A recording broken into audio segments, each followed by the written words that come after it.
Hey there, fans of Brotherly Love Wrestling. It is I, Vic Delicious. Philly's own, the Mecca here. It is the real McCoy, J.D.X. Justin D. Xavier. And it's your man, CD, the Fallen Angel, Christopher Daniels. Hello, boys and girls. This is your old friend RJ City. Hey there, Brotherly Love Wrestling. Bill Carr here. Hey everyone, this is two-time guest Wheeler Yuta. Two bozos from Philadelphia flapping their gums about pro wrestling this, pro wrestling that. Which is not that unique in the grand scheme of things yet. You are in for a treat because you're tuned in to Brotherly Love Wrestling. Philadelphia, are you ready? No! They said, are you ready? This is Brotherly Love Wrestling Podcast, your first stop for everything professional wrestling. So sit back and enjoy wrestling talk at its finest with your hosts, Larry Hall and Joe Corrado.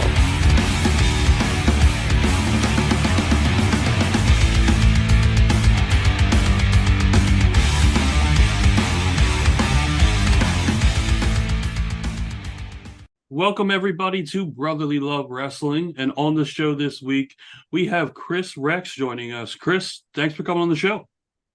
No problem, Larry. Thank you for the invite. I've been getting a lot of buzz lately and a lot of people in the inbox and just kind of weeding through what's kind of I'm gonna be very brash, what's kind of worth it and not worth it at this time. And you guys have been podcasts I've actually listened to a few times. You've had a few of my friends on here, so I was like, yeah, they do good business. They do right by the boys, so I'm going to hop on here.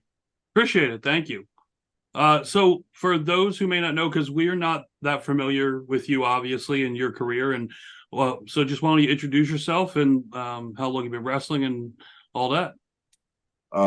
Kris Rex, that's the name I go by, REX. I've been in this game about 10 years, as far as being in the business and doing other things involved in the business, about, I would say, 12 to 13 years. Trained by Joel Maximo of the SAT. Still, he's one of my favorite wrestlers, and obviously to be able to get the chance to train under him, that was something huge for me and my career. I've wrestled for promotions like Infinite Pro Wrestling, Beyond Wrestling. I've done ACW down in Florida. I've pretty much been up and down the East Coast, and just never really got that break. But I'm hoping within the next couple of years that kind of the goal is to really get the eyes on me. With the experience I have and the amount of years, I'm only getting older, so that clock kind of ticking on me. Yeah, I feel you on that one. I got a question. I don't think I've ever asked anyone this, but you said he was your favorite wrestler. You got trained by one of your favorite wrestlers. Yeah. Now, how intimidating is that, one? And two, does the excitement kind of outweigh that? And what are the feelings that go into that?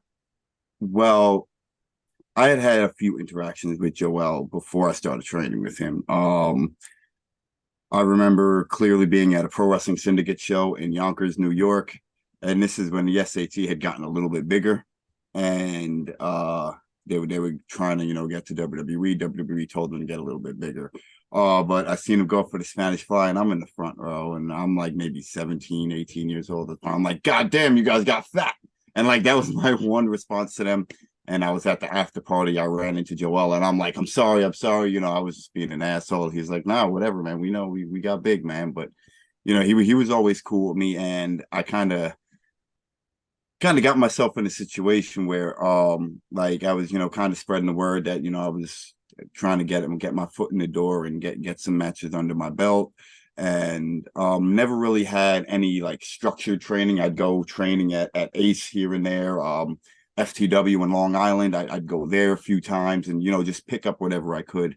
And my cousin happened to be working with Nunzio as a shoot job. And he was telling him about me. So next thing you know, I'm sitting at home one day and I get a call on my phone and it says Jay Maritato. And I'm like, why does that last name sound so familiar to me? And I'm sitting there just trying to think about who it is. Like, I should just get up. I get up and he introduced himself, James Maritato, Little Guido Nunzio. And I was like, that's who it is. So he's calling me and he wants me to come out to New Jersey and check me out and everything, because my cousin had put in a word for him. So I was like, oh shit, like I can't just go there with the little amount of training I have.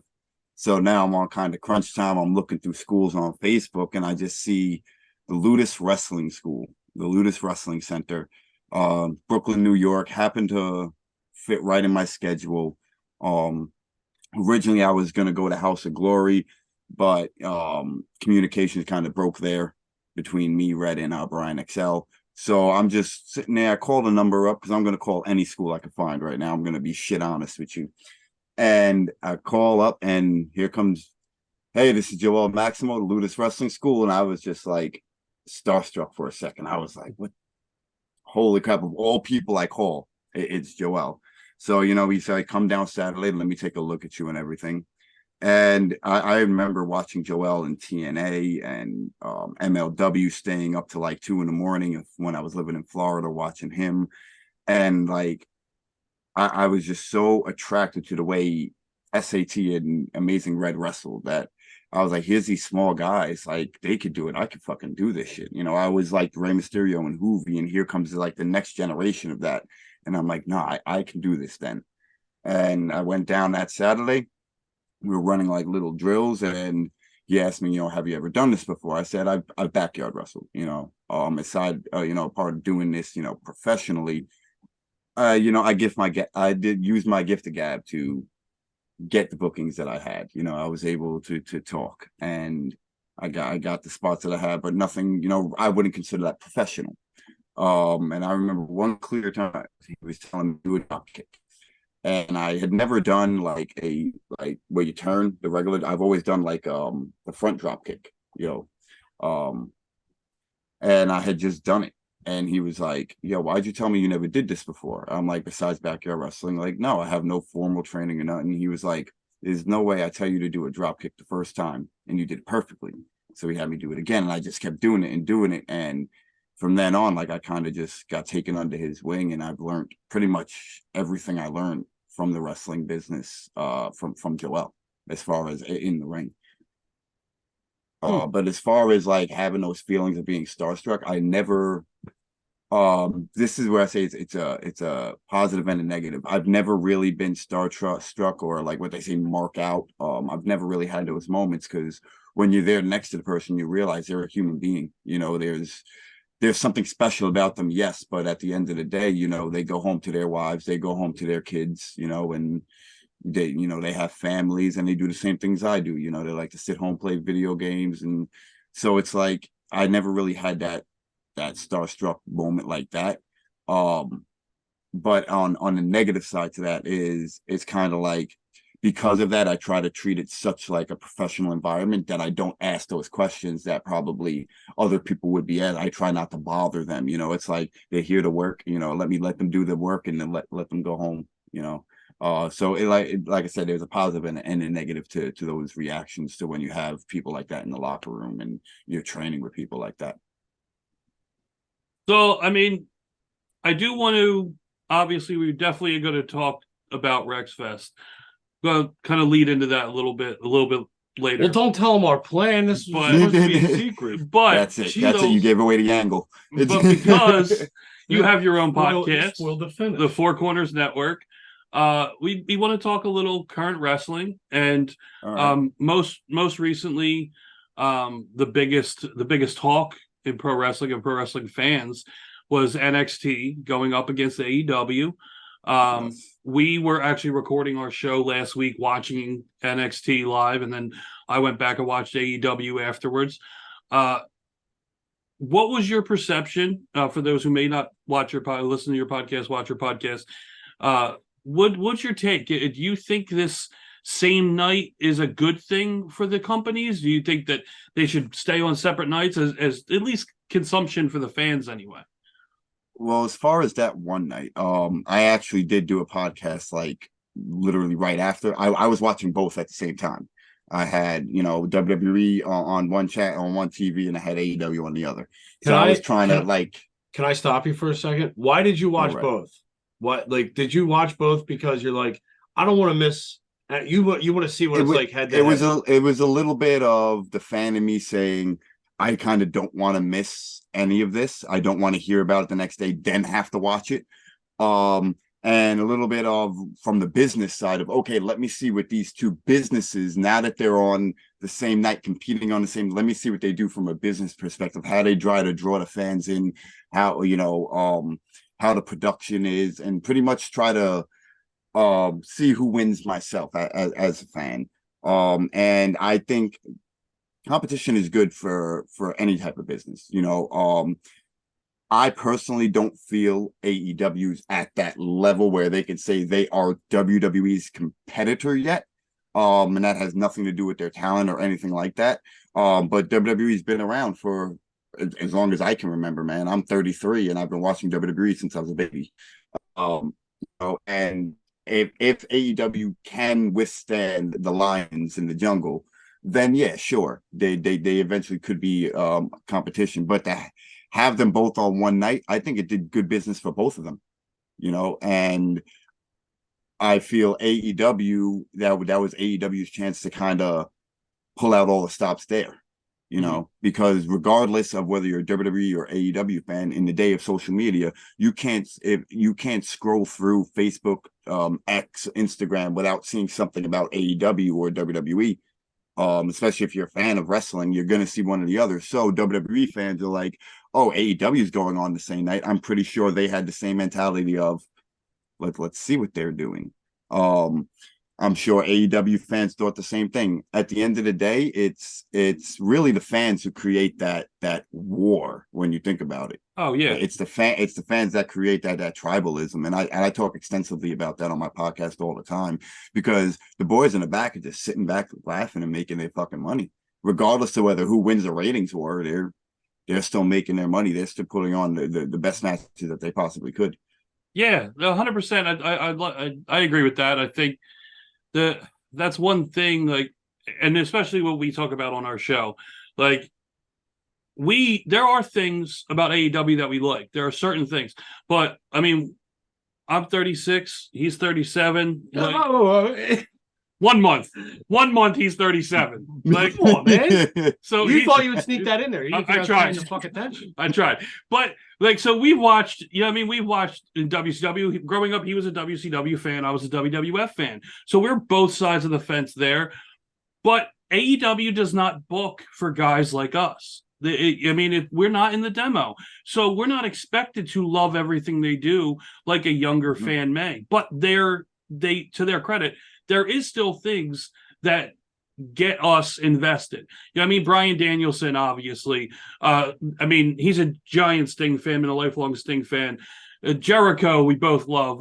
And for us, obviously, it's our generation, a lot of the older guys, but there are some young guys that catch us too, where WWE is still, because they market to anybody and everybody, it catches us more. The Bloodline storyline alone for the past 3.5 years has been the best thing they've done ever, almost ever. It's in the conversation for best storyline ever. It might be the best thing that's been done in modern day wrestling. Yeah. Oh yeah, 100%. Yeah, 100%. That Bloodline story had made things a lot more interesting again. And I'll agree with you where AEW doesn't cater to the casual fan. That's what the business term is, the casual fan. Unless you're a hardcore wrestling fan, you really wouldn't pay attention to AEW. And if that's AEW's thing, if they want to stay in that niche, that's fine for them, But then you can't say you're going to compete with WWE, because if you're going to compete with WWE, now you have to bring in the casual fan. I remember seeing some fan on X talk about how, WWE is so promo driven. Everything's about promo, and they tell you the things that happened yesterday, like people didn't watch. That yes, they always want new viewers. They're always looking for new viewers. AEW doesn't really do that. They kind of just expect you to know what happened. If I've never seen AEW and I want to watch it this Wednesday, and I just happen to turn it on, I'm like, okay, let's see this AEW thing. I have to know what the storylines, because they're not really going to tell me, because they're in the middle of it. And that's where I think WWE and AEW differ a lot. Yeah, absolutely. I agree. And AEW, to your point of not caring about, not caring about, but not booking or putting on segments for a casual fan, them bringing in a lot of the people from the indies and that are big indie names, and then making a big debut and expecting the casual or just regular wrestling fans who may not watch AEW or may not be tuned into the indies. You see a guy come out and you go, who is this? Like, and you see the crowd pop because they are the loyal AEW fans or indie fans in general. But to a fan who's maybe turning on TNT or TBS on a Wednesday night, they're going to look at that and go, who? Like, I know who Chris Jericho is. I know who he is, but who is this guy slicing his head with a pizza cutter? With a pizza cutter. Yeah, like, you know what I mean? Like, we know who Nick Gage is, but like, just that's the only thing that's like you said with WWE, you don't have to worry it's about. Very that. one-dimensional. That's what it feels like to me, and that's also kind of like I talk about this too, where a lot of indie wrestlers, they're in that moment and they're around those few hundred fans that maybe 1,000 fans that know them, and it kind of starts to create this delusion that everybody just knows who you are. And then like you go up to a casual wrestling fan and or you debut on national television and people are like, who is this guy? You know, and you can either take offense to that, which is what a lot of indie guys do and a lot of lower level guys do, is they're like, oh, you should know who I am. Or you could take that as, okay, I'm not at that level I thought I was yet, but now I know what I have to do to get to that level. I've always been very realistic with this wrestling thing. I was taught kind of in a little bit of an old school way that if you're coming into this to make money, you're in the wrong business. If you're not coming into this to make money, you're in the wrong business. So it's kind of like you have to have that passion for it and you have to want to make money in it, you know, and you can't expect anything out of it. A lot of wrestlers expect things out of the business. A lot of indie wrestlers are coming up and they just think it's like just so easy. You know, I had somebody come into my inbox asking for spots, and it's just the whole way they came about it was just so as if like he knew me, as if we were like best friends and stuff. And it was like, there's like a whole etiquette, you know, and I even told him, I said, I can tell you haven't been in the business for a very long time because, you know, there's a certain etiquette when you're contacting a promoter that you don't know, you know, there's kind of steps you have to go through with that. And there's this person hitting me up out of the blue that I really don't know. I'm not familiar with. I don't know him. Maybe he expected me to just know him because he's maybe from the New York, New Jersey, Pennsylvania scene. But there's so many wrestlers out there, I can't keep track. Like even as a graphic designer, there's so many times where promoters will be like, oh, I need this guy. And I'm like, send me a picture. And they're like, oh, you don't know who he is. And I'm like, no disrespect, but no, I don't know who the fuck they are. So you can't expect me to just be able to just go grab a picture of them, you know? And so I think a lot of that has to do with the fact is you're in this small pond and you get used to being the big fish in the small pond, that now when you're out there on the big stage and the big lights, you kind of expect people to know who you are. And like Larry said, the casual fan isn't going to know. The regular fan isn't going to know who you are. You know, you're talking about maybe a couple thousand people knowing you compared to 100,000. Mm-hmm. I mean, the best example right now currently of the difference between AEW and WWE on how they debut someone, even in a smaller fashion, say NXT.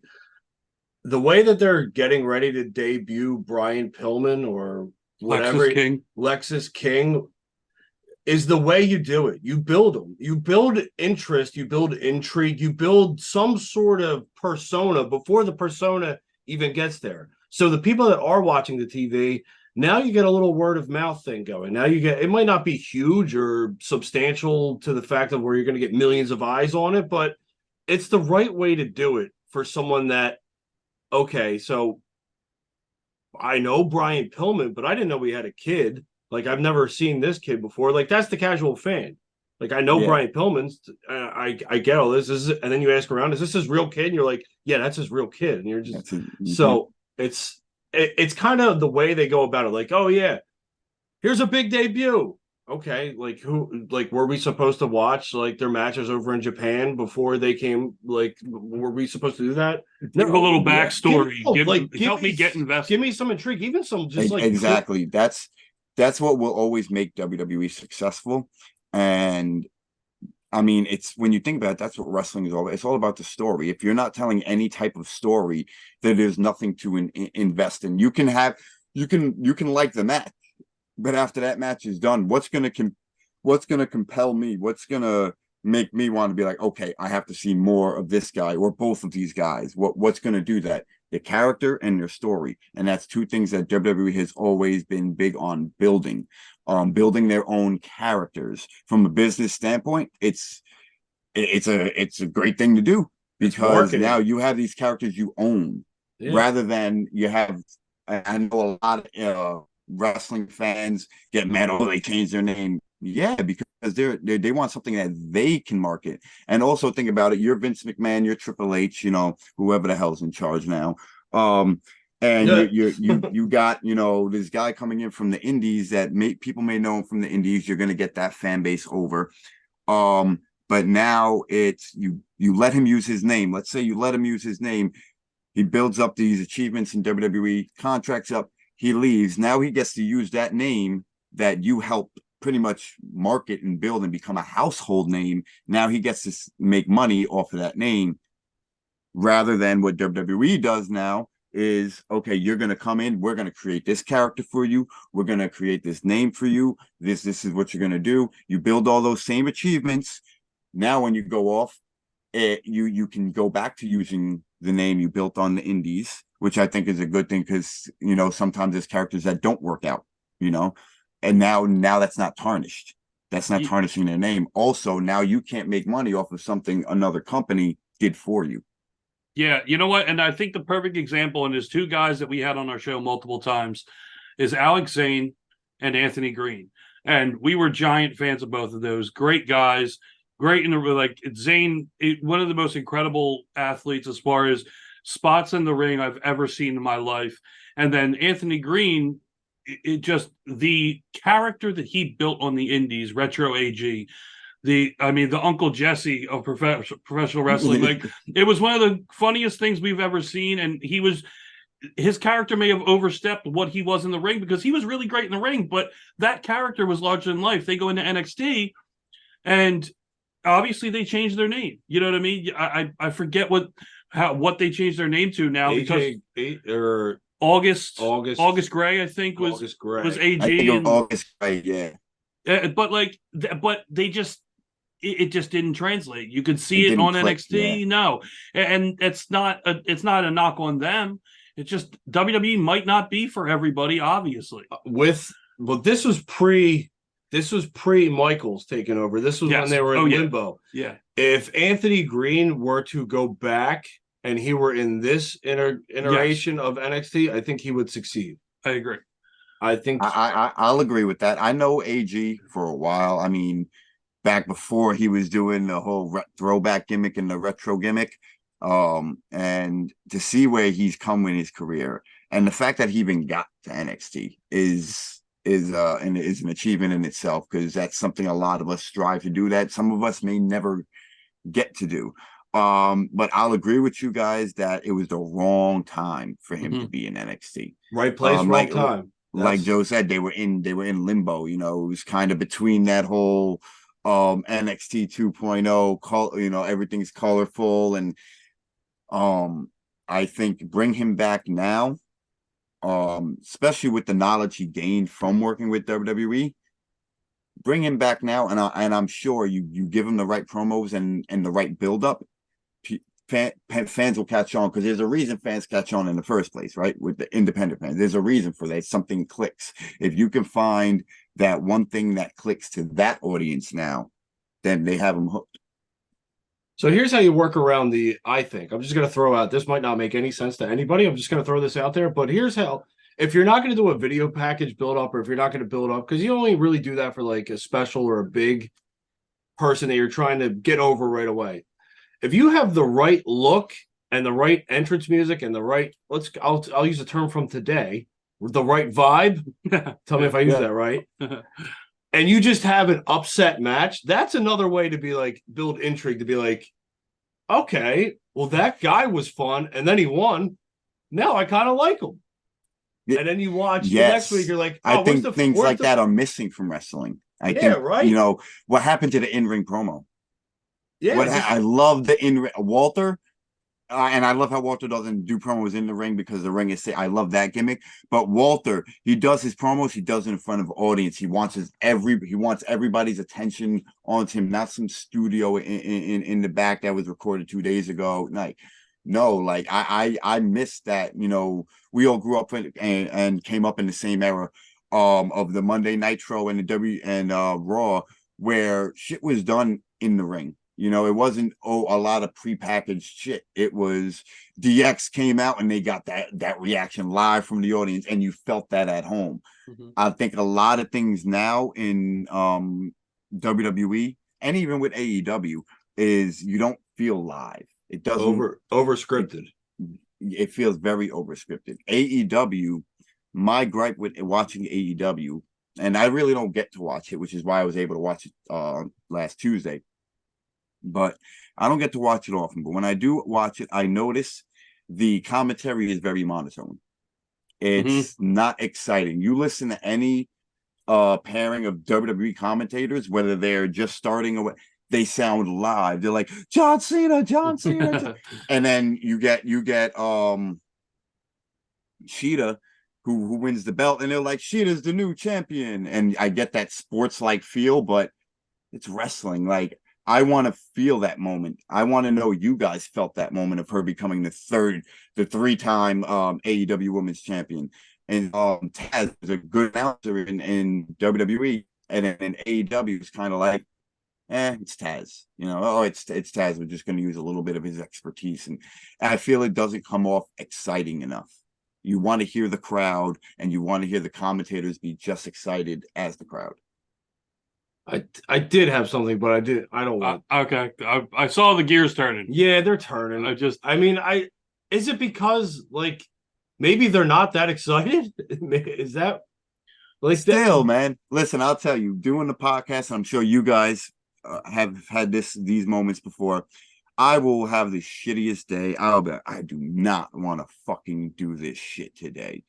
The second that camera's on, I'm Kris Rex. You know, I'm in it, you know. So I mean, you're getting paid to fucking do commentary on a national television show.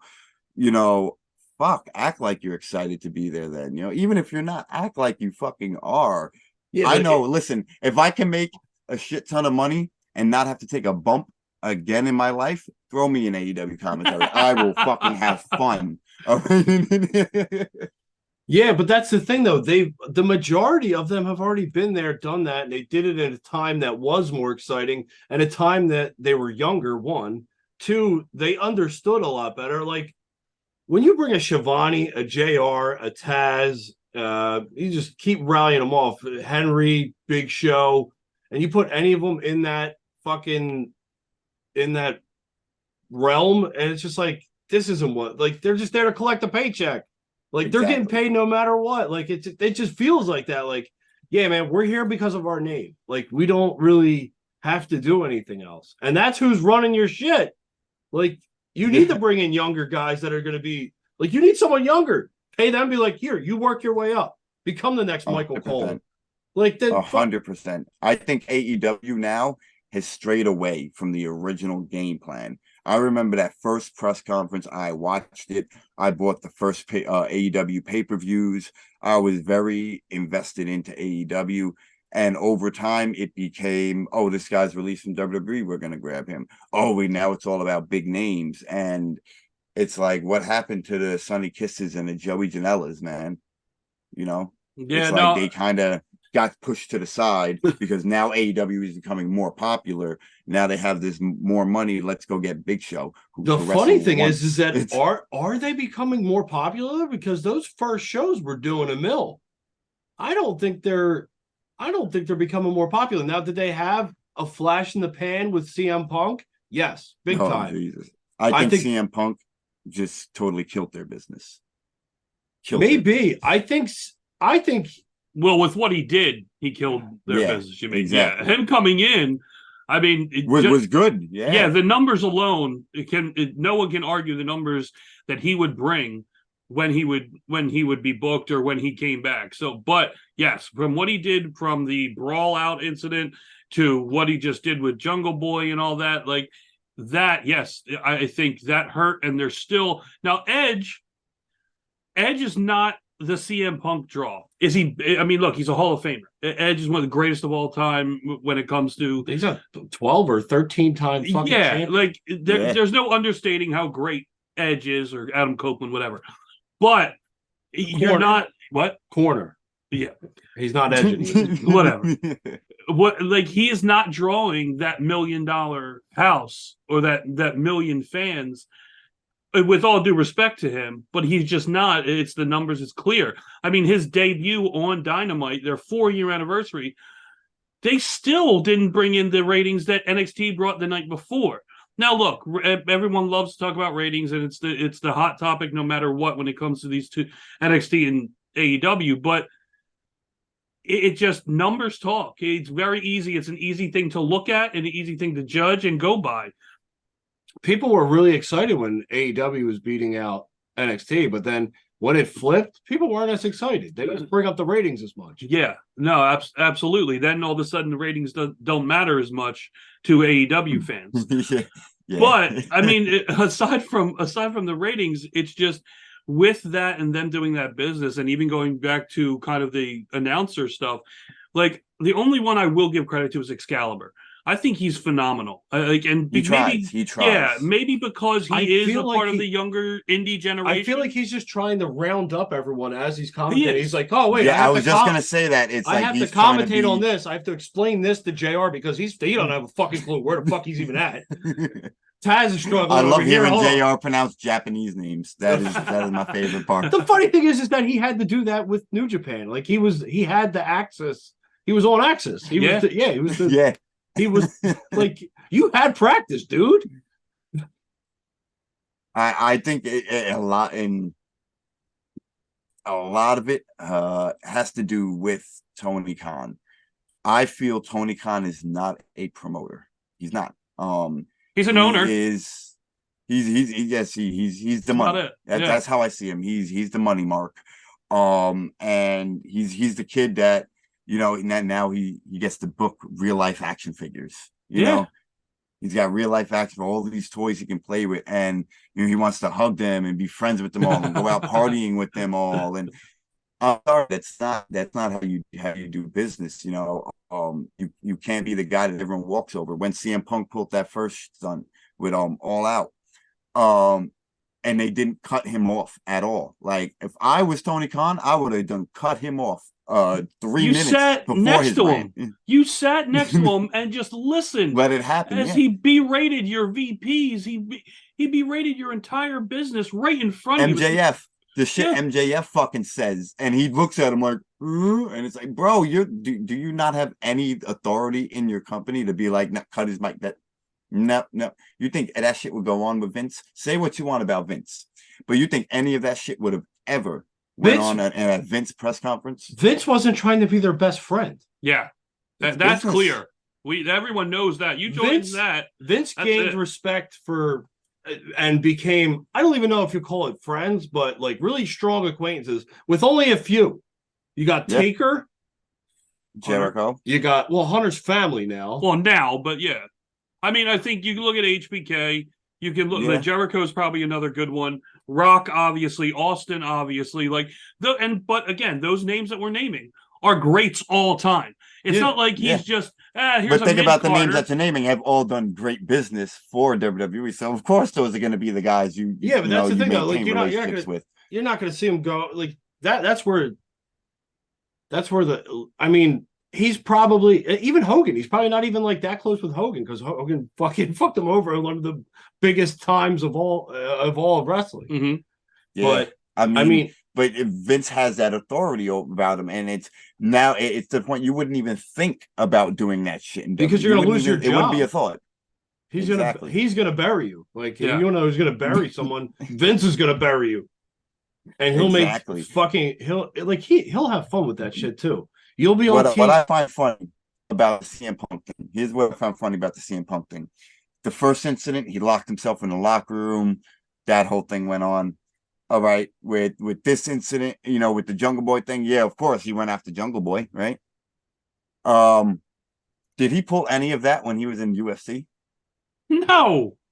Absolutely Why? not. Because he would get his ass whooped. fucking whooped. Exactly. He already So- did in the octagon. I mean, This whole narrative that fans Dana are White spinning- would have fucked him up. that this whole narrative that fans are spinning about CM Punk kind of being a victim, he's not. He chooses who to fuck with. He knows who he can and who he can't. I think he's very delusional. As a person, he's very delusional. I think he needs to stay away from wrestling for another fucking 7 to 13 years. I don't know. Well, I mean, I think at that point it's a little a moot point. I mean, he's not. So at that point, no. Here's the thing. I think I have a theory, and I've talked about this theory on one of our shows about CM Punk. Do I think he's an asshole? Yes, I will say that. This time around, coming back, I still think he's an asshole, but I think he's an asshole with somewhat of a plan. I think he's got a who's who or a bucket list, quote unquote, of people he wants to wrestle and then be done and hang it up on his own terms, and kind of because he's an ego guy. He doesn't have a legacy. His legacy was I quit. I took my ball and I went home. That was his legacy. He's an ego guy who loves being this. If he can go out in some sort of weird fashion on his own terms where he wrestled the people in AEW that he wanted to, he wanted to get a taste of that old talent. But I think he wants to ultimately end everything in WWE and continue that bucket list with people that he hasn't wrestled, and even do a WrestleMania. Now that they do 2 nights, he can main event a first night of WrestleMania. See, if I was WWE, if I was Triple H, I honestly wouldn't touch him. I wouldn't, because of the fact is, yeah, but that first draw you've proven 3 times, yes. Okay, you're not that wrong. you can't work with people, you know what I mean, and any type of criticism is taken so strongly. And in this type of business, I'm sorry, I was taught you have to have that extra thick skin. You have to be able to take criticism. And yeah, it seems like CM Punk has forgotten all of that. Is that this business is 100% a popularity contest, and you do have to work with people. You can't just be fuck you, fuck you, fuck you. If someone doesn't want to take your advice, they don't want to fucking take your advice. If someone doesn't like your idea, they don't like your idea. You're not the end all be all of fucking wrestling. And in his mind, he's a fucking god. He's a savior of fucking wrestling, and you have your fucking issues. You're not flawless. And to try to use this as kind of a catapult to finish off your career, I think is a fucking selfish thing to do. I'm not gonna say that it's not. I'm not gonna disagree with you on this one, but I think you're talking about business, and you're talking about money, and you're talking about making money. Hunter may not like the idea. He might hate the idea, but what it's going to generate for however, because they're not stupid in the paperwork aspect. Whereas Tony Khan, here's the book, here's my checkbook too. You want the whole roster? Go ahead. You want everything? You want your own show? You have your own show. Yeah, you want to have your own show? Yeah, exactly. Just like me. Where WWE will differ is they will have in contract how many matches, start to finish, planned out, because I think there will be a plan. There will be an end-all be-all where it will be airtight to where in this contract, if you fuck up, you are gone. If something happens, you are gone. This is not a AEW deal where you can have whatever you want. This is what you want. Well, you know what? You come in with what you want, we'll say yes or no. I'll agree with you because CM Punk is the type of person who doesn't like corporate structure, but needs it. It's been proven. You give him freedom and it goes balls to the wall. He's someone that needs to be contained. His promos need to be contained. what he says outside of the company needs to be contained, and I think WWE, as much as he may hate the corporate structure of it, he needs it. He needs that institution. I agree with that as far as needing it, but I think after everything with AEW, I think he realized he needs it. I think that's the one theory, since Joe was throwing out a theory, I'll tell you mine, is that I feel like he got there and looked around, and that's why I think like the brawl out thing happened, was because he looked around and went, what the hell is going on around here? I mean, he goes from a WWE to a UFC to machines in their respective sport, if you want to call it. I mean, UFC is a sport, but sport and sport entertainment are the same thing. It still has sport in it. So, like, in their respect, they are giant machines that you don't mess with. You just don't. So I think he got to AEW and looked how it was being run by guys like the Bucks and Kenny Omega and, of course, Tony Khan, and was like, this is, I literally can do whatever. Like, this is it. This is what I can do. Exactly. But I mean, like, that's the thing. I feel like he got there and was like, this is not what I thought it was going to be, but fuck it, I'll take advantage of it anyway. But when then looking at WWE going, you know what? They might have their faults, but at least I know they're going to do the right business. They're going to do right by me. And they have a structure. They have this thing called WrestleMania where the most eyes will be on you. The Super Bowl of pro wrestling. Yeah, they have this thing where he went there, he drew what he could, but it still wasn't enough to feed the ego. Yeah. Now you're talking about millions and millions around the world and 80,000 in a building. Like I mean, he would definitely have to humble himself. I would say that to get there. Yeah. But like you said, from a business perspective, shit, he's still got a name value. He shows up randomly at fucking Royal Rumble or what everyone thinking right now, Survivor Series, all right, yeah, that's going to generate some numbers. That's definitely going to be a kick in the ass to AEW. But as long as he stays within the lines of the corporation, I hate saying that. But you gotta stay in the lines of corporate, And I feel him. He's a rebel. I'm the same way. I worked for a corporate company. My previous job, I was working for a corporate company, and I was just like, nah, like this isn't the way. Like this isn't how you treat people. Like, nah, this is. You rock the boat a little bit too much, you end up on your ass. And, I rock the boat a little bit too much, but for someone like CM Punk, who is, like I said, as much as he doesn't want that structure, he needs it. And it will, like I said, like you said, it was AEW is like a madhouse. The all the animals are running the zoo, and the zookeeper is just like, whatever, they're my friends. Not only that, but you put, I mean, I get it. You're able to sell merch at AEW, and you probably did okay. I wouldn't say he did ever his best numbers, but you bring CM Punk shirts back to WWE, your numbers skyrocket. Oh, he's going to be in top 5. Skyrocket. Yeah, absolutely. The first time the CM Punk shirt comes out on WWE, it will top LA Knights. I will put that. Yeah, I know. You're grinning or you're doing whatever you're doing with your face. I don't know, man. I don't know. LA Knight was like 1, definitely 2, it'd be big business for both parts. It will, absolutely. Big business. Yeah. Me as a person, just from what I've seen of CM Punk and have heard of CM Punk, I'm just not a fan of him.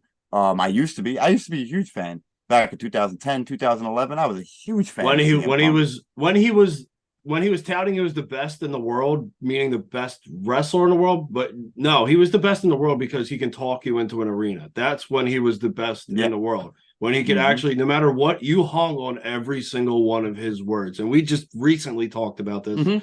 I think it was on the show, or maybe we were just bullshitting, but like that's when he was at its best. Like I didn't really even care about his in-ring work. When he was the best in the world, CM Punk, I wanted to hear what he had to say every single fucking week. And I hated him. He wanted me to hate him, so I hated him. And that was like one of the last times I generated feelings of like actual like genuine heel hate.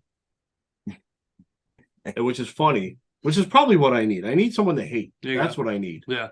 Because you don't hate. I think MJF is the best heel. Well, was the best heel in the business. You know? I think Christian, though, you got to give it to Christian. Christian, he's doing his thing right now. Christian, I will always love, though. But the funny thing is that as serious as I want to take him, and I do, but I just know it's Christian, and I know, I know his character before all of this, serious work.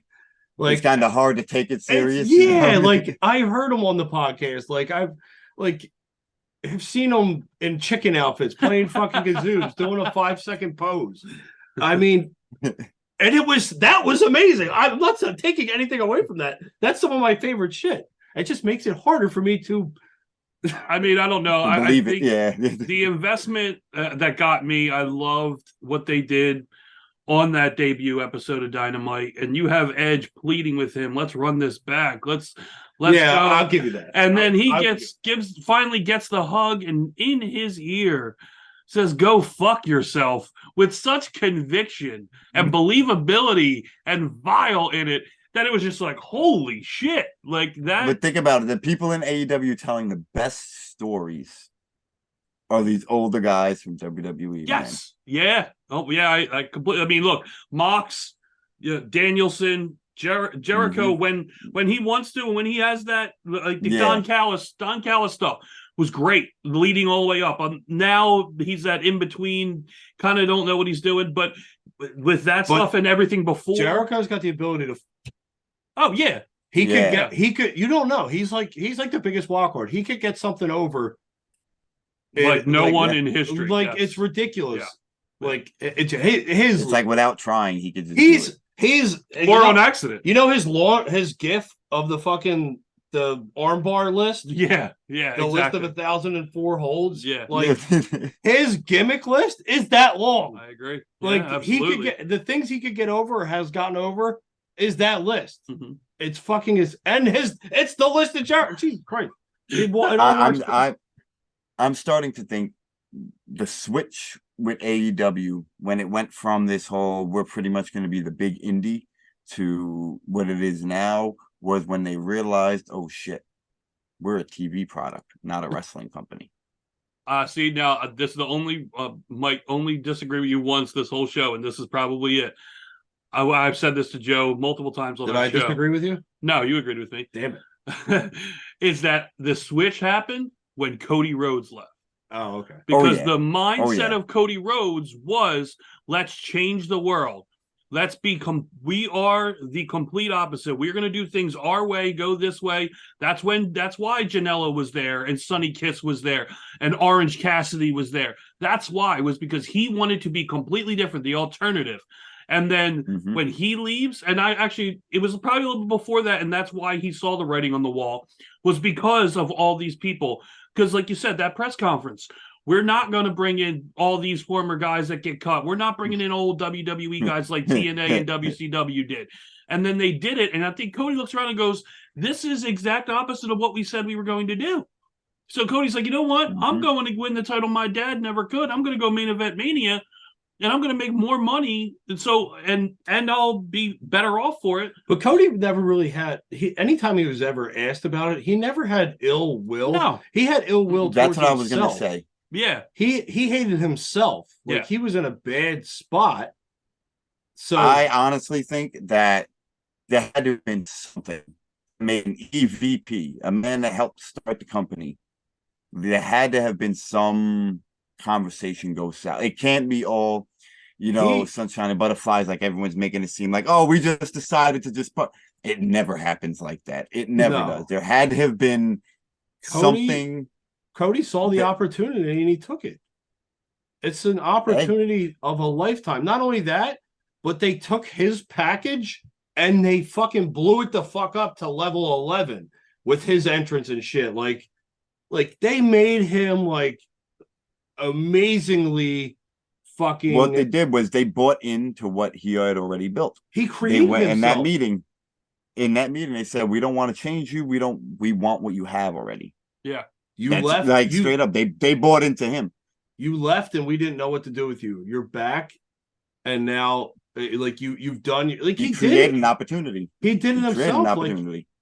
you know what's funny is that he saw.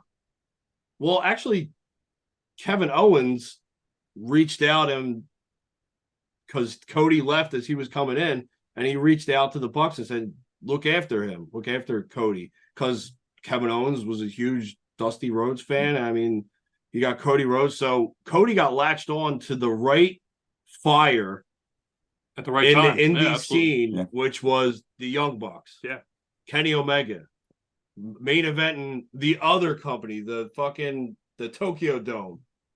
Yeah. And Cody really did something that a lot of people couldn't. Like, he wrestled for every indie, like almost every indie I can think of. He was there, whether it was small or big. He was there building that natural connection, not just that social media, that one-on-one connection with these fans, with these promoters. And that still is very unique. You're not going to see somebody do what Cody did. And the thing is, he had a plan. He knew who he wanted to wrestle. He knew how he was going to get it done, and he did it. And he wound up starting AEW. And now look at him. Now he's the hottest thing in WWE. I have to say, next to LA Knight, Cody Rhodes is the hottest thing in WWE right now. Yeah, he came in hot against Seth, and he didn't really fizzle. Like, I didn't know if I expected Cody to fizzle or not, but he didn't. Like, he pretty much took this opportunity and ran with it. But you're right, he did it the right way. He had a plan. I think he always knew he wanted to be back where he left. Yeah, absolutely. It's not like he ever said, like I said, he's never said other, like, elsewise. Mm-hmm. He's never said that he would never go back. He knew who he wasn't, and I think that's the dream, man. No pun intended. That's the dream. I still think at heart it's every wrestler's dream to be in WWE and wrestle on WrestleMania, whether it's the main event or the opening card. Just to be there. It's just to be. That's the dream. Even if you ask an indie wrestler, like, "Oh, I don't want to go to WWE," I guarantee if they threw a fucking contract in front of you, all right, you're going, man. You're fucking going, because I would. Look at a guy like Matt Cardona, Zack Ryder. Like, he knows where it's at. He knows where the place that, like, he's basically just buying time and trying to create more buzz he's about doing him. the same thing Cody did. He knew. Well, I mean, he's friends with him. I mean, he should. Yeah. I mean, they probably talk once in a while. Like, it's not like, you had a name, you were over, like, just, and you can bring value, but and we'll mention this word again, business. He knows how the business operates. Like, he knows he's going to create, the only way to create money for himself is to create money elsewhere, because if people are going to watch him and the product, and that means you're going to get more eyes eventually generated on yourself. Like, you bring the eyes, the product's good, you back the product, they watch the product. It's a fucking win-win for all parties. For everybody, yeah. But he knows in the back of his mind, if that phone were to ever ring from WWE, of course he's gonna fucking go back. It's the place that, like, he did the Mania thing. He won a title on the biggest stage of all time in front of his family, in front of his dad. He got to live the dream. He created his name. Yeah, he created his name in WWE. Yeah, and once you live that, I think that's one of those highs. Like, and I obviously I can't speak on it, but I feel like that's one of those highs that you have to have again. Like, you chase that. Yeah, because I mean, I can imagine that, because you're on the biggest stage there is in your profession, in your industry. You reach the mountaintop. You always want that. You always want that feeling. So, to sit there and be like, all right, Cody Rhodes came back. You know what I mean? All right, let's see what I can do. If I build myself up the same way Cody Rhodes did, it's going to get their attention. Once their attention's on me, they're going to keep watching me. Eventually that phone's going to ring, and I'm going to go there, and I'm going to feel that high again. I'm going to be on the mountaintop again. McIntyre's another one. Nobody ever wants to stay on the indies forever. Nobody does. Yeah, I mean, look, McIntyre was the chosen one. You know what I mean? Did the three-man band fell off, went reconstructed himself, got that little bit of swagger, you know what I mean, and became who he should have been. Became a fucking monster. And then came back, and granted, it wasn't in front of people, but that's nothing that he could control. But I mean, he was the guy. If you look back at the pandemic in WWE, he carried WWE through that and did it well.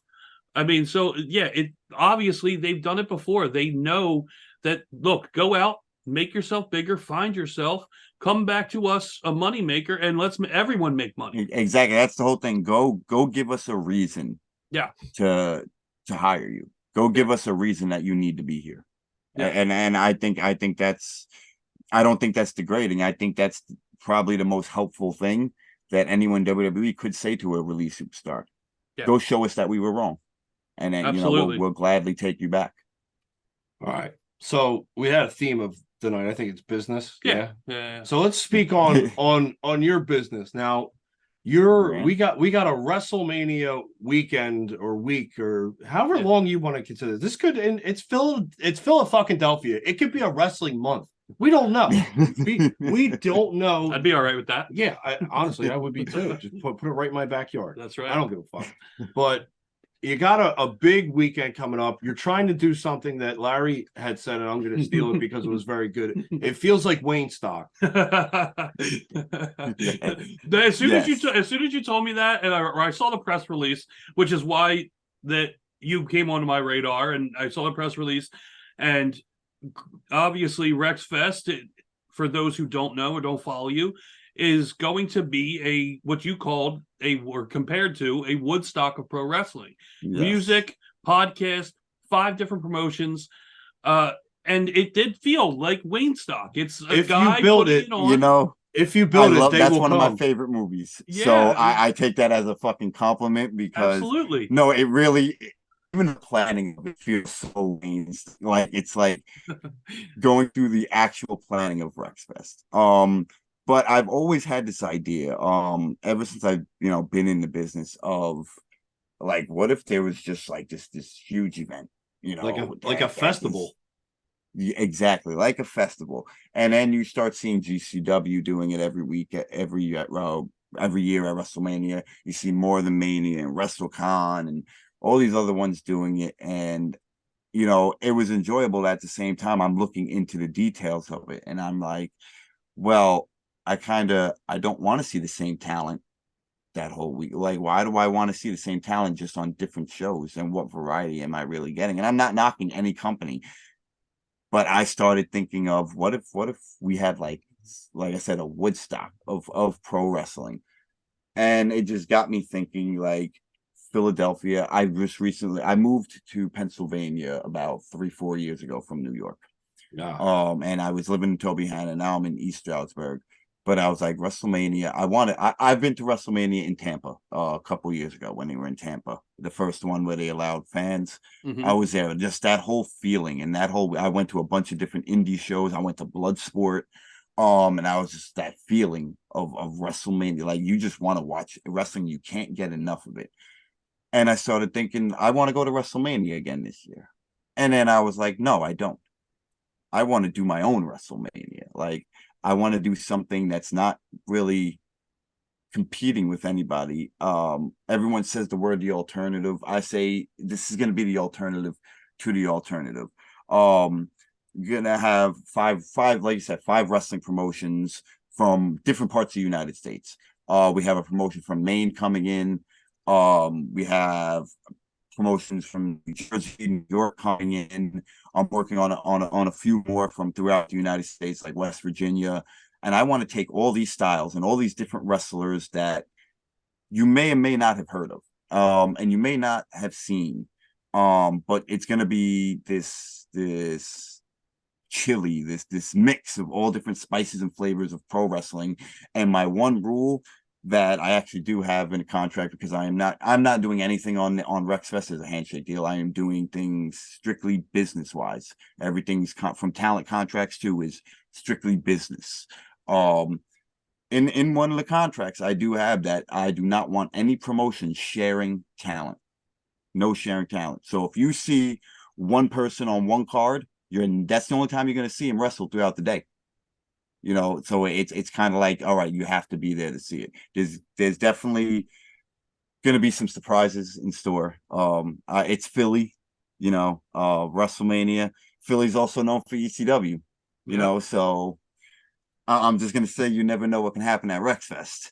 But, you know, but it's me personally, it's taking 10 years of knowledge, over a decade of knowledge that I have, and kind of putting this to use, like kind of like a graduation. Like, here's everything I've learned right and wrong from the business, and this is how I feel you could do it right. You can work with people and make money with people without it being a competition, or without people, you know, whether it's haters or just being money grubbers. No, like everything about RexFest, like the promoters, we're all splitting everything. Like, it's not just about making money for RexFest. It's not just about RexFest. It's about all of these promotions who are willing to take their talent and travel, who are willing to put on the best show possible, okay, for wrestling fans during one of the biggest weeks in wrestling, because we know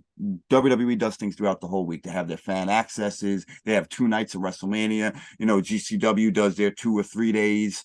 You know, other promotions, another promotion that's going to be coming out during that week, and it's like never seems to be enough. And if you can add to that style and say, hey, you're not just getting wrestling for your ticket price. All right, you're going to see musical acts. I have a rapper locked down. I'm working on 2 EDM DJs. I'm working on getting a rock band to come in and play. Podcasts, which you guys are more than welcome to take part. I could talk to you guys after the podcast about that, but I'd love to have you guys, especially being involved with Philly. You know, that's a huge thing. Bring I want to work cheesesteaks. the cheese. Oh my god, bro! Oh, I've been dying for them. Well, when we're down there, if we're broadcasting, I will fucking pound a full cheesesteak mid broadcast. Man, that seems like a lot of work. I want to work with the community in Philly. You know, I want to get sponsorships out in Philly, and not just make this about, oh, we're coming into Philly and we're just going to run a show and leave. No, I want to work with the community. I want to be something that the community wants, so that if I do decide to do a RexFest, you know, and it's not WrestleMania, Philly would be more than inviting. Philly could be a second home to RexFest, or a first home to RexFest, and which it'll always be the first home, because I know this event's going to be a success, and Philly, and it's going to be because of Philly. It's going to be because of the people in Philly that I have partnering up with us, and the sponsors. Obviously, the venue is going to be in Philly. There's going to be talent from Philly. I can tell you 100% that are going to be taking part in this. It's probably going to be the biggest thing I've ever done with my career, and I want to wake up April 5th and say, God damn, what are we doing next year? Like, that's how I want, you know, to wake up feeling. It's a huge risk, you know. I know it's a huge risk going in, a lot of people's money at stake. I'll be honest, you know, friends, family, money is at stake, and usually to the normal person that would be fearful, but for me, I've always kind of driven myself on that. The things that most people would fear is, oh, it's a risk, it's a lot of money involved. Fuck yeah. Like, I get hard off of challenges, bro. Like, that's my high. Throw a challenge in front of me and watch me get through it, because that's what I live for with wrestling. I started wrestling, I was 140 pounds, you know, and you got all the doubters in the world, and here I am 10 years later. Shit, I got through that hurdle. I can get through fucking anything. And this challenge for me of doing RexFest is probably the most exciting thing to me going on right now. So do you have a venue yet? Do you have an area that you're looking at? We are looking at 3 venues right now that I'm debating between. Okay. Just trying to see, you know, as far as production and everything wise, because I do have a crew that is involved with television and film coming in for the production, and because it's going to be live streamed. And I've always been the type of person, quality over quantity. And I want this to be quality. I want this to be quality. Yes, it's going to be a 1-day show compared to everyone else who may be doing 3 days, 4 days, whatever. But when you watch our event, I want you to see the difference between, these people who have been doing this for years and this guy Rex and his team who are just doing this for the first time. And this is what they expected out of themselves. So there's things that counter into looking for a venue that I'm in talks with 3 of them.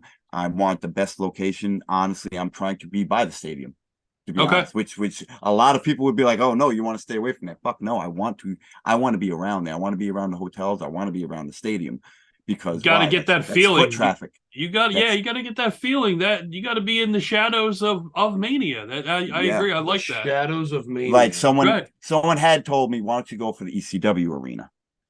That's probably. And I said, for nostalgia, all that would be great. Budget wise, no, that would not be suitable budget wise. Okay. And it's out of the realm of where I'm trying to go.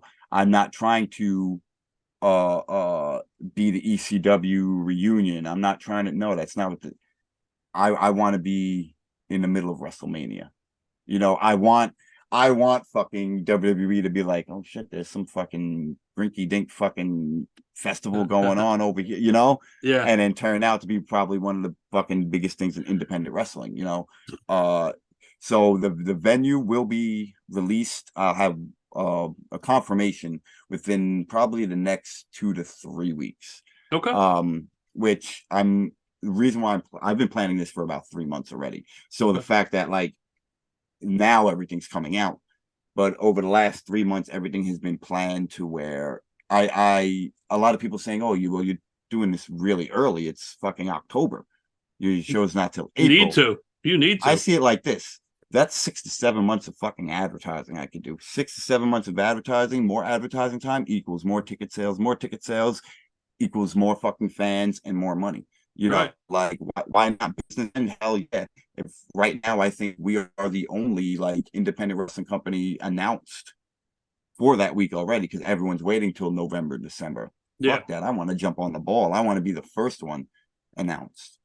So even if it's 3 weeks before anybody else announces, I still got 3 weeks of advertisement, 3 weeks of buzz ahead of them, and eventually talent's going to be announced. The promotions are going to be announced. And right now, out of the 5 promotions, I have locked down 3 of them. There's still 2 more that are currently looking at the contracts. And yeah, man, like I said, this is like my grand opus, man. I'm putting everything online, all my connections, any promoters that I've worked with in the past, like business relationships, I'm willing to put all of that on the line for this because I know if I'm willing to put all of that on the line, then there's no way this shit can fail. If I'm taking the last 3 months to fucking plan this out, get money up, and all that other shit that goes into planning an event of this caliber, and then just now announcing it just to start that little buzz around. By the time we get heavy into December, January, the people are going to be invested. Yeah. I do plan on buying commercial ads. During Raw and SmackDown. It's again, it's a little penny, but that little penny is now going across everyone in pretty much in the state of Pennsylvania, watching Raw, watching SmackDown. All right, I'm willing to do that, So it's going to be probably bigger than I thought. My original plan was just going to be 5 wrestling shows. That's it, 5 wrestling shows. And then I was like, no, it can't be this. I can't call it festival, and it's just wrestling shows. So I said, ooh, we gotta have music in there. So I started fucking looking up bands and shit. And then I was like, I'm so involved with the podcast community now. I want to get them involved because a lot of these podcasters that I have coming in, they've been supportive of me from the beginning of my career, and it's also, that's what RexFest is also about, is I'm not wrestling on any of these cards. Like, this isn't about me wrestling and putting myself over. This is about me giving back to everyone who has supported me, everyone who throughout my career, even if I may have at times forgotten about them, they've never forgotten about me. And this is my appreciation. This is my giving back to the fans. This is my giving back to pro wrestling.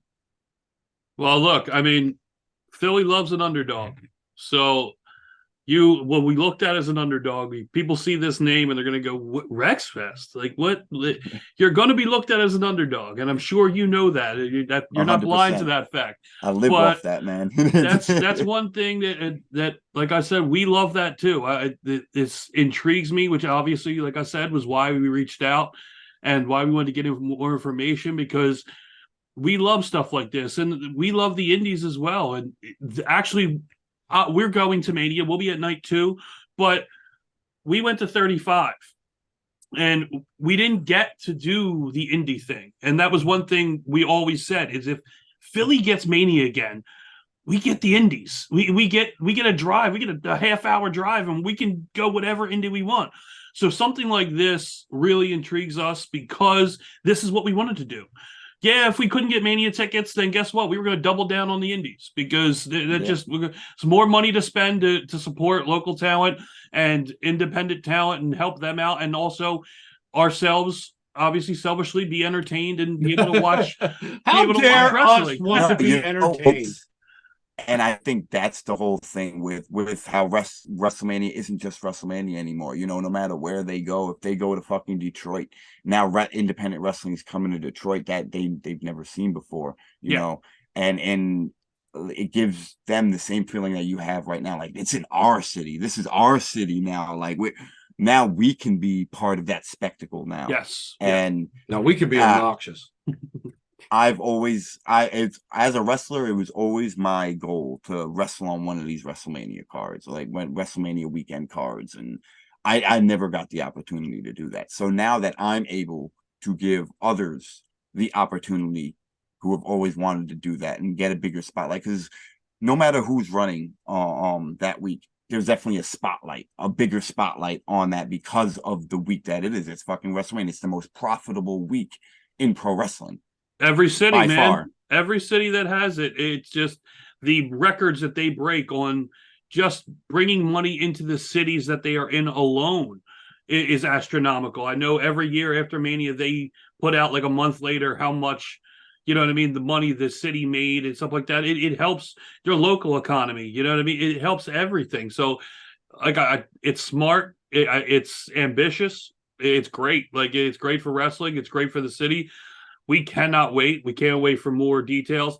So right now, the date, April 4th, Thursday before WrestleMania.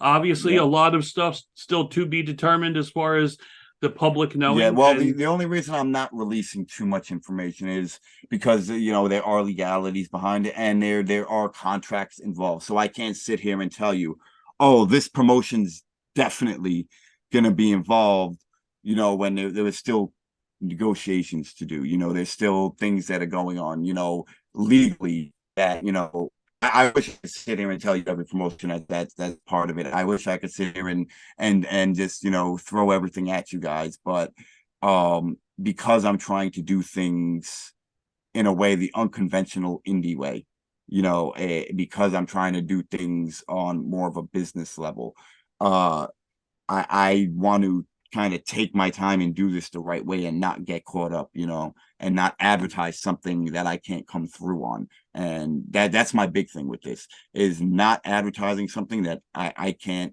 come through, and not promising something that I can't fulfill. Because I feel like I'm a man of my word. Always have been. I've been honest with myself. You know, I've been an open book. I'll tell you my faults and I'll tell you my strengths. I've always been someone that my word is everything. If I say I'm going to do it, I'm going to do it, you know, and I'll do whatever I have to, you know, whether I have to take an L in order just to get that done, then I'm going to do that, you know, and having that drive going into RexFest, I think, is what's going to help. And I have a whole team that has the same drive behind me. You know, it's not just me doing this. I have a whole team behind me. A lot of people I came up in the business with, you know, Joel Maximo. He's someone that's heavily involved with RexFest, and we have that drive of, fuck it, no, we're going to do this. You know, there is no, and that was kind of another way of like, I've kind of prematurely announced it, but that put me in. I'm in it now. It has to happen. It has to happen because I just announced it. Now it has to happen. Yeah. Now there is no backing out. There is no running away from it. It's fucking happening now. And yeah, man, I'm happy to be in Philly. I'll be happy to, you know, support the community. That's my one thing is it's about me giving back. And no matter what city we're gonna be in with RexFest, because I do plan on doing more. If this is a big enough success. No matter what cities we go to, I want to be able to help those communities, help the children. I'm big. Listen, I work with St. Jude a lot, and I do charities for them, and to be able to give back to people who need it, instead of just coming in and taking these people's money, because I'll tell you, RexFest tickets, it's not going to be your $30 and you're watching 12 hours, a 12-hour show. It's gonna my price range, I can tell you the price range for full day tickets will be around 125. So there you go, you got a break right there on ticket sales. There you go. We are going to charge 125 for a full day ticket that allows you to partake in everything, the podcasts that are going to be live and live streamed, the live music. I mean, you get 5 promotions. That's worth it, man. That's about worth 8 it. hours of wrestling. Yeah, I think that's a pretty good deal. Absolutely, yeah. Dude, you get a whole day of music, shit. wrestling, absolutely, yeah. So that's not and it leaves you with price. If someone brings say you're doing a whole day of wrestling, you only spend $125 on a whole day. That's still say you got a $250 budget for the day. That still gives you $125 of wiggle room to buy shit. Yeah. Yeah. That's my thing. I don't want to fucking charge people out the ass because I'm not a rich guy. I didn't grow up being able to go to every fucking wrestling show I wanted to go to, but to put tickets at a price where your common person can go, that's what I want. Because those are the people that want it. Those are the people that want to see wrestling. Is your average Joes, your blue collar guys. So I could have easily been like, yeah, this is going to be about $300, and I'm gonna book some more names just to, no, I'm going to set it at 125. You're going to get music, you're going to get podcasts, you're going to get 5 different promotions who each bringing in their own talent, their own stories, and who you never know who's going to show up, and that's the one thing I'll keep hinting at is that you never know who's going to show up at RexFest. Nice. So good. I mean, it looks like that you're crossing your T's and dotting your lowercase J's and getting all that together and everything's ready to go. So we will keep people updated. Everything that we see on your social media, we'll make sure to share. If there are things that maybe as we get closer, maybe after the new year, we'll have you back on, give us an update, maybe some matches or something that we'll love to have you back on, promote as much as you want. And it was great having you on the show. Thank you so much for taking the time and talking with us. And it was really good talking to you. Thank you guys for having me on. Like I said, to be kind of like the first podcast that I'm on besides my own to talk about RexFest, and the fact that again you guys are Philly. I wanted to do this genuinely from my heart. Wanted to do this because I'm like this. It just mixes perfectly. I hope to see you guys there. Like I said, we'll talk more about as far as getting you actually involved with RexFest. And I appreciate you guys offering me to come on. Definitely by January there'll be a lot more confirmed. A lot more things. There's some things that I'm kind of holding out on just for a surprise. So yeah, I'd love to come back on and definitely, man. Let's fucking keep rocking. I appreciate you guys. I appreciate almost every podcaster because when you think about it, when a wrestler goes on a podcast and a promoter goes on a podcast, that's a chance for them to reach a new audience, And I'm always appreciative of a chance to reach a new audience, man. All right, Kris. Well, thanks so much again, and we'll be talking to you very soon. Thank you. Take care, guys.